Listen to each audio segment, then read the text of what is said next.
Welcome to Auto Collabs. You're listening to an exclusive series recorded live at Automobility LA 2025 in partnership with Cars Commerce.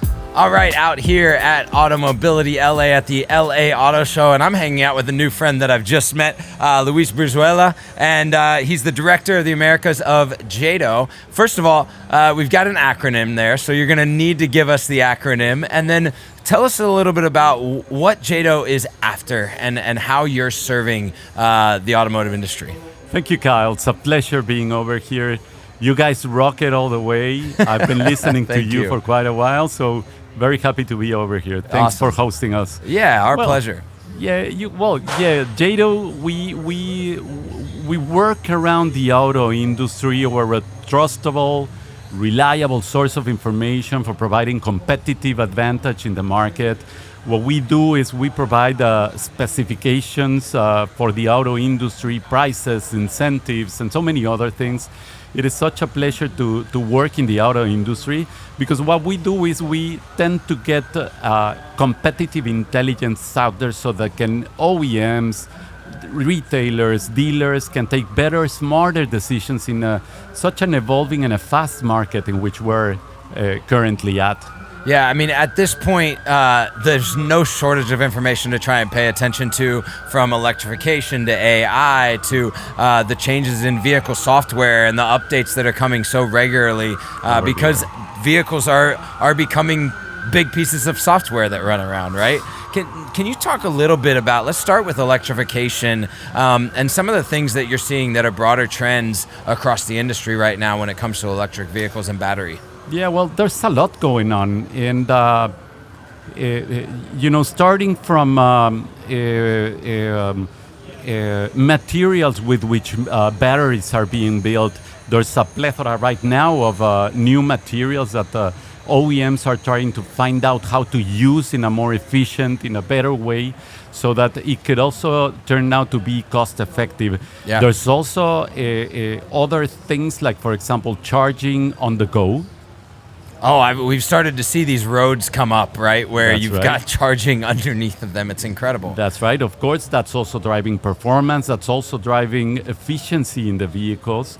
And at the end, what we're trying to do in the market at JATO, we try to build in as much information as possible with enough depth, very comprehensive, so that manufacturers can take this information and do something great out there. Yeah. There's also other things around electrification. So, for example, there's now a new trend around batteries as a service.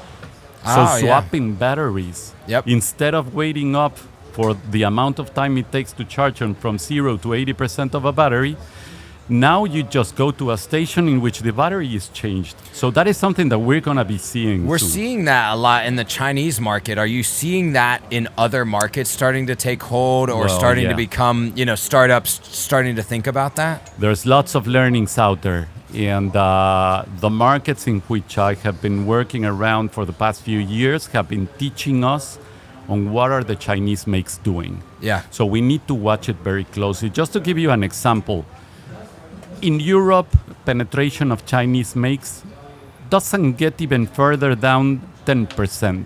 Okay. But when you talk about the example of Mexico, let's say, then out of the 71 makes available in their market, 45% makes are Chinese. That's incredible. And the technology these guys have is tremendously good. Oh, yeah. They're durable cars, they're reliable vehicles, so we should be taking care of that, and we should be focusing on understanding what they're doing and try to find out what's the model that will best work for other markets. So yeah, the Chinese experience is really good.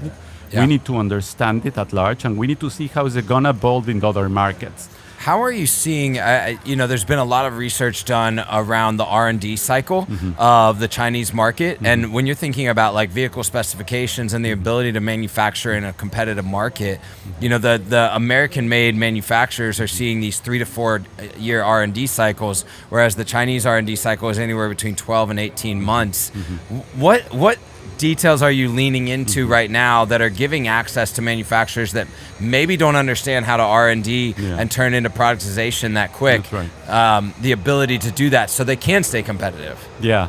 Well, we have to bear in mind that the life cycle processes are different across different makes. But without information, the possibility of doing something and allowing the market to understand these things is critical. Right. So we at JATO, what we do is we collect, we research, and we put together the most updated data that could allow companies to have a more competitive advantage. So this is key. If we don't do this type of extensive and with well enough depth of the data that we put together, then we're losing the opportunity of helping the market grow.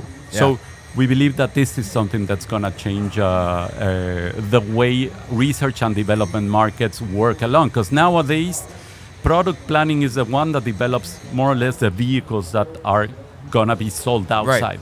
But R&D has to go way back in the line of production or in the pipeline in order to develop those things.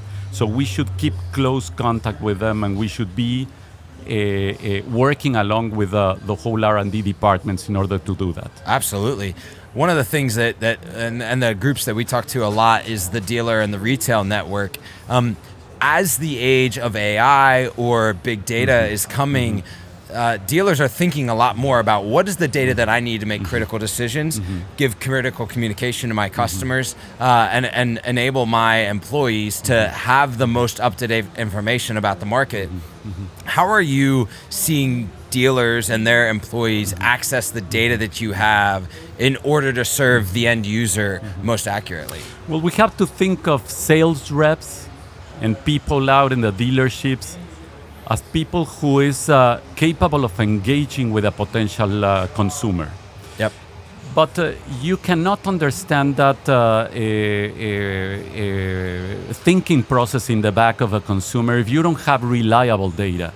So what we do is provide at JATO tools that enable salespeople to build strong arguments so that they can take reliable, trustworthy information in order to do fair comparisons. Yeah. So when somebody approaches to a dealership and he has a particular profile of a new car, vehicle or buyer profile, then you have to understand what's the data and what are the specifications that these guys are looking after. So we see a lot of rugged now vehicles being launched recently. Yeah. And there's a very big trend around it.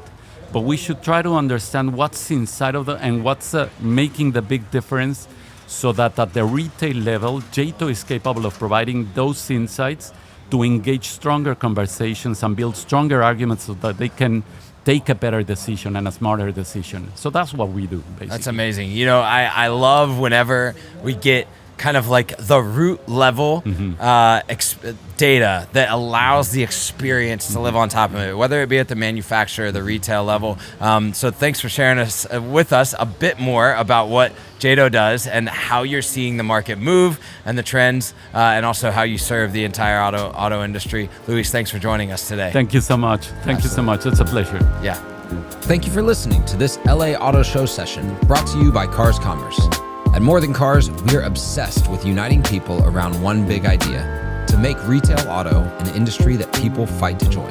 If that resonates with you, head over to morethancars.com to check out our daily email and explore our full list of podcasts.